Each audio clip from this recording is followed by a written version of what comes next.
Naam, kwa majina naitwa Hussein Kubwa. Mimi ni Mkongomani.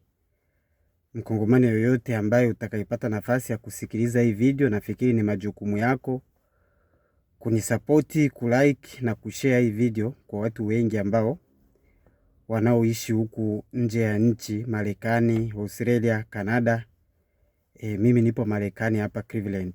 Nimekuja kuzungumzia swala la kukopesha, yani kumkopesha mtu hela. Mtu anaweza kaja nyumbani kwako au nyumbani kwenu, ana tatizo kubwa, unaona, anakuja kukuambia kwamba anahitaji wewe umpe hela, atakulipa akipokea.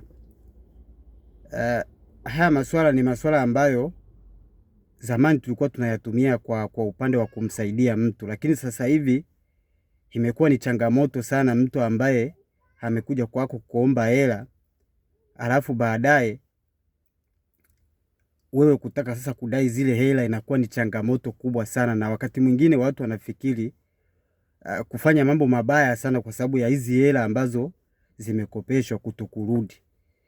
Haya ni mambo ambayo sio mazuri kwa community ambayo tunayotaka tuishi kwa pamoja, tuishi kama familia. Ukienda kukopa hela za mwenzio, ni vizuri ukarudisha. Swala la kukopa hela kutokurudisha, huo ni utapeli, na ni kitu ambacho kimetrendi sasa hivi. Mtu anakuambia atakulipa akipokea, lakini ukianza kumdai sasa inakuwa ni vita, inakuwa ni changamoto. Na sasa maisha huku Marekani, hauwezi kumtembelea mwenzio kama haja kupigia simu. Unaweza kumgonga mtu kwake asikufungulie nyumba. Kwa hiyo swala la kurudisha hela imekuwa ni changamoto sana kwa Waafrika ambao wamekuja hapa Marekani, na sio hata Afrika, hata ndugu zetu ambao tunaujaribu kufanya nao kazi huko Afrika kwa masuala ya maendeleo. Utapeli umekuwa ni mwingi sana, yani uaminifu umekuwa ni mdogo sana.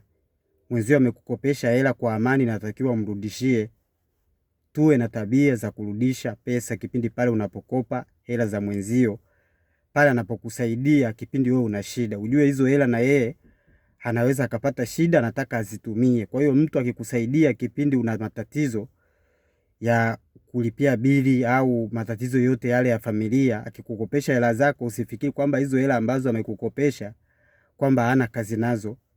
Hizo hela anazihitaji, na yeye ana familia na ana majukumu. Kwa hiyo ukichukua hela za mwenzio, rudisha. Mkongomani mwenzangu, rudisha. Hapa Marekani unapata hela, unapokea. Kwa nini unakwepa na hela ambazo mwenzio amekupa kama msaada? Rudisha pesa za watu.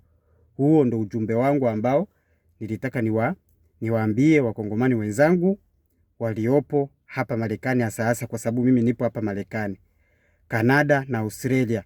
Sehemu zozote zile, ukikopa kitu cha mtu, rudisha. Usije ukajisababishia matatizo au ukajiwekea vikwazo vya wewe siku nyingine ukipata shida hautosaidiwa.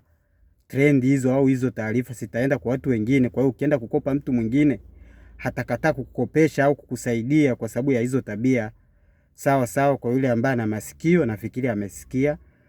Hii ni Afrika yetu na mimi ndiye nayeiongoza. Mimi ni Mkongomani. Kwa hiyo Mkongomani utakayepata nafasi, itakuwa ni jambo zuri kusupport kwa kushare na kulike na kufuatilia kile ambacho tutakuwa tunakiposti mara kwa mara hapa. Asante sana.